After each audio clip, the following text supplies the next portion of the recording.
sommes donc avec M. Filiga Michel Sawadogo, ministre de l'Enseignement supérieur, de la Recherche scientifique et de l'Innovation du Burkina Faso. Excellence, vous venez de participer donc à cette 33e session ordinaire du CAMES ici à Dakar. Quelles sont vos impressions après 2 jours d'échange avec vos collègues, avec les experts du CAMES?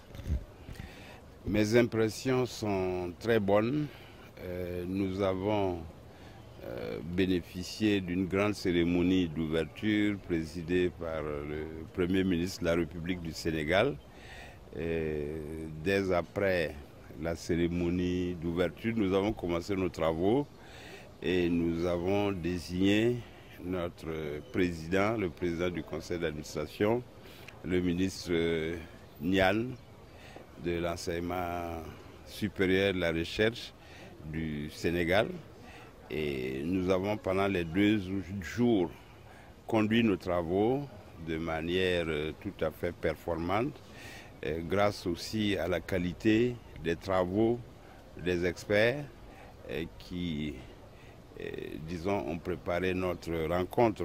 Je peux dire que tous les points ont été abordés de façon réfléchie, de façon approfondie, en ayant à cœur le bon fonctionnement du CAMES au bénéfice des établissements d'enseignement supérieur de l'espace CAMES, qu'il s'agisse des institutions publiques ou des institutions privées d'enseignement supérieur.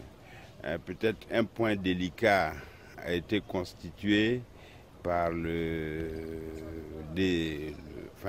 la désignation d'un secrétaire général et d'un directeur des programmes.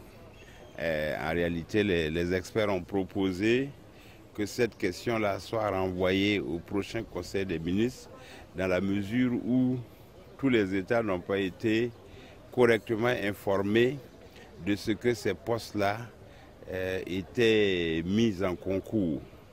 Et c'est la position que les ministres ont adoptée en insistant sur le fait qu'il y a 3 principaux postes au sein du CAMES. Il y a le poste de secrétaire général, le poste de directeur de programme numéro 1 et le poste de directeur des programmes numéro 2.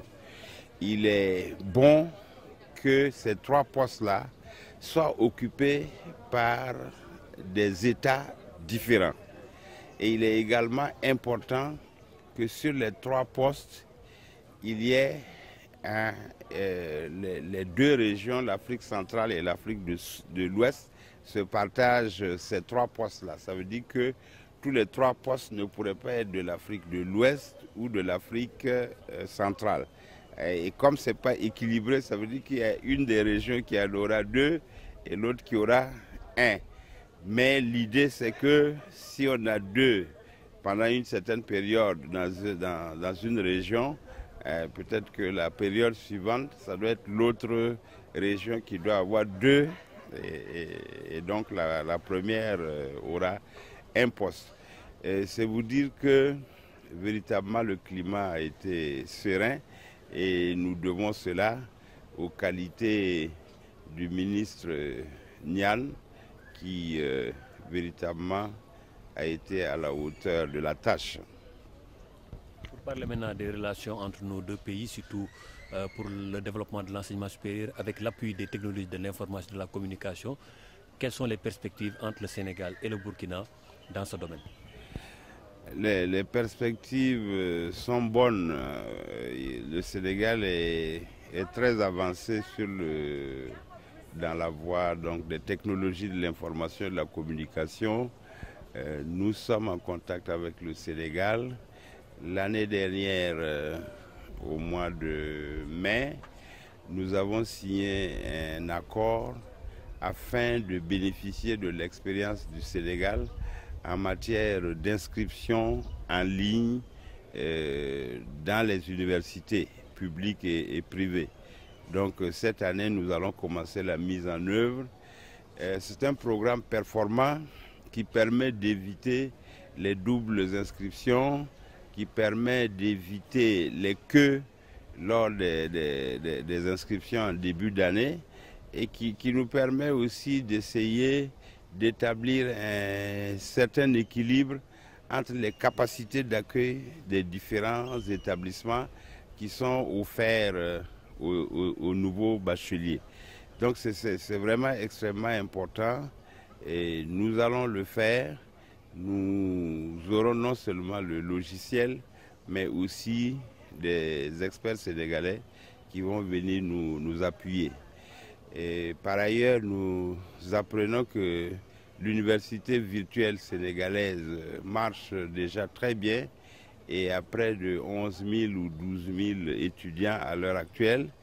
Nous aussi, dans le programme du nouveau président, le président Roch-Marc Christian Kaboré, élu au mois de novembre, il est prévu la mise en place d'une université virtuelle burkinabé.